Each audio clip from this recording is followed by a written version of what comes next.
اعوذ باللہ من الشیطان الرجیم بسم اللہ الرحمن الرحیم اللہم صلی علی سیدنا و مولانا محمد وعلی آل سیدنا و مولانا محمد وبارک وسلم۔ باب مراقبہ کا بیان۔ ارشاد خداوندی ہے اور اللہ ہر چیز پر نگہبان ہے۔ حضرت جریر بن عبداللہ بجلی رضی اللہ عنہ سے مروی ہے، فرماتے ہیں حضرت جبرائیل علیہ السلام انسانی صورت میں آئے اور پوچھا، اے محمد صلی اللہ علیہ وآلہ وسلم، ایمان کیا ہے؟ آپ صلی اللہ علیہ وآلہ وسلم نے فرمایا، اللہ، اس کے فرشتوں، اس کی کتابوں، اس کے رسولوں اور تقدیر کے خیر و شر اور میٹھے اور کڑوے پر ایمان لانا۔ انہوں نے کہا، آپ صلی اللہ علیہ وآلہ وسلم نے سچ فرمایا۔ حضرت جریر بن عبداللہ بجلی رضی اللہ تعالی عنہ فرماتے ہیں، ہمیں ان کی تصدیق پر تعجب ہوا کہ وہ رسول اکرم صلی اللہ علیہ وآلہ وسلم سے سوال بھی کرتے ہیں اور تصدیق بھی کرتے ہیں۔ انہوں نے کہا، مجھے اسلام کے بارے میں خبر دیجیے۔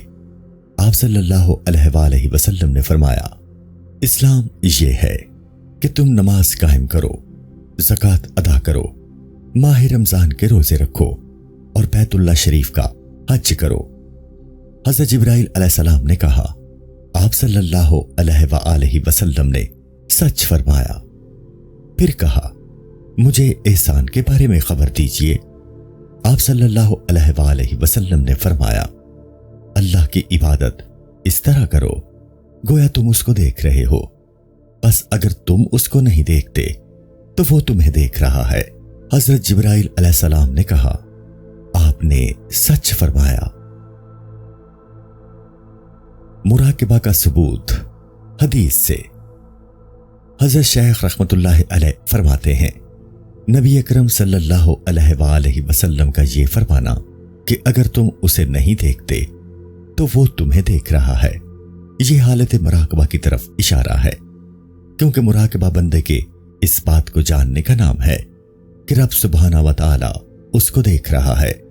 اس علم کا دوام اپنے رب کے لیے مراقبہ ہے، اور یہ ہر نیکی کی اصل ہے، اور اس مرتبہ تک اسی وقت پہنچ سکتا ہے جب محاسبہ سے فارغ ہو جائے، جب محاسبہ کر چکے جیسا کہ پہلے گزر چکا ہے تو موجودہ وقت میں اپنی اصلاح کرے، حق کے راستے کو لازم پکڑے اور اپنے اور اللہ کے درمیان دل کے معاملے کو اچھا کرے، اور اللہ کے احکام کے ساتھ اپنی سانسوں کو محفوظ رکھے، اور اپنے عام حالات میں اللہ کو دیکھتا رہے، اور یہ بات جان لے کہ اللہ سبحانہ و تعالی اسے دیکھ رہا ہے، اور وہ اس کے دل کے قریب ہے، اس کے احوال کو جانتا، اس کے افعال کو دیکھتا اور اس کے اقوال کو سنتا ہے۔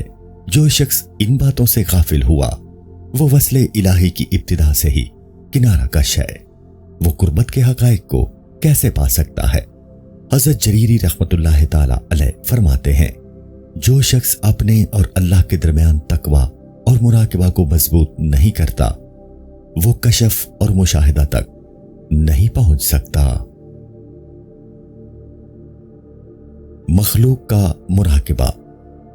حضرت استاذ ابو علی دقاق رحمت اللہ علیہ فرماتے تھے، کسی امیر کا ایک وزیر تھا اور وہ ایک دن اس کے سامنے کھڑا تھا تو اس نے وہاں کھڑے ایک لڑکے کی طرف نظر کی، لیکن یہ بری نظر نہ تھی، بلکہ صرف اس لیے دیکھا کہ اس نے اس کی کوئی حرکت یا آواز محسوس کی۔ اتفاق سے اس امیر نے وزیر کو اس حالت میں دیکھ لیا تو وزیر کو ڈر محسوس ہوا کہ امیر یہ خیال کرے گا کہ یہ لڑکوں کو دیکھتا ہے، بس اس نے امیر کو بھی اسی طرح دیکھنا شروع کر دیا۔ اس کے بعد وزیر اس امیر کے پاس جاتا تو ایک طرف دیکھتا رہتا، حتیٰ کہ امیر نے خیال کیا کہ یہ اس کی عادت ہے، اور یوں امیر کے دل سے وہ خیال چلا گیا۔ یہ مخلوق کا مخلوق کے لیے مراقبہ ہے، تو بندے کا اپنے آقا کے لیے مراقبہ کس قدر اچھا ہوگا۔ خادم پہاڑ سے برف لے آیا۔ بعض فقراء کو فرماتے ہوئے سنا کہ ایک بادشاہ کا غلام تھا وہ دوسرے غلاموں کی نسبت اس کی طرف زیادہ متوجہ ہوتا، حالانکہ ان کے مقابلے میں نہ تو اس کی حیثیت زیادہ تھی اور نہ وہ ان کے مقابلے میں زیادہ خوبصورت تھا۔ لوگوں نے اس سے اس بارے میں پوچھا تو امیر نے ارادہ کیا کہ وہ ان کو بتائے کہ یہ لڑکا خدمت کے اعتبار سے ان دوسروں پر فضیلت رکھتا ہے۔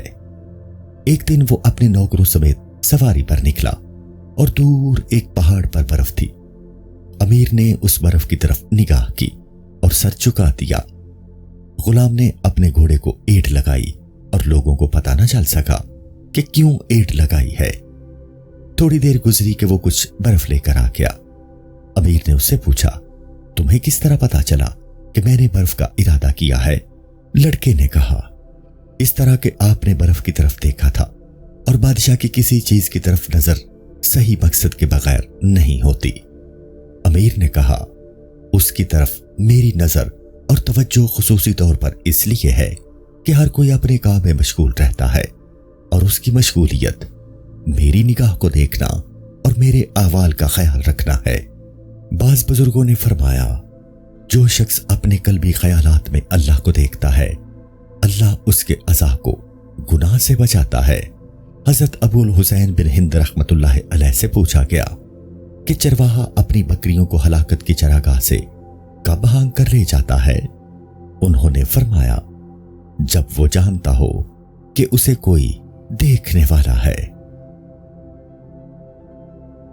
ایک غلام کا حضرت ابن عمر رضی اللہ عنہ کو جواب۔ کہا گیا ہے کہ حضرت ابن عمر رضی اللہ تعالی عنہ ایک سفر میں تھے۔ آپ نے ایک غلام کو دیکھا کہ وہ بکریاں چرا رہا ہے۔ آپ نے اس سے فرمایا، ان میں سے ایک بکری بیچتے ہو؟ اس نے عرض کیا، یہ میری نہیں ہے۔ آپ نے فرمایا، ان کے مالک سے کہو کہ بھیڑیا ان میں سے ایک کو لے گیا ہے۔ آپ نے بطور آزمائش یہ بات فرمائی۔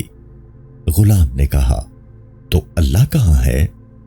حضرت ابن عمر رضی اللہ تعالی عنہ اس کے بعد ایک مدت تک فرماتے رہے۔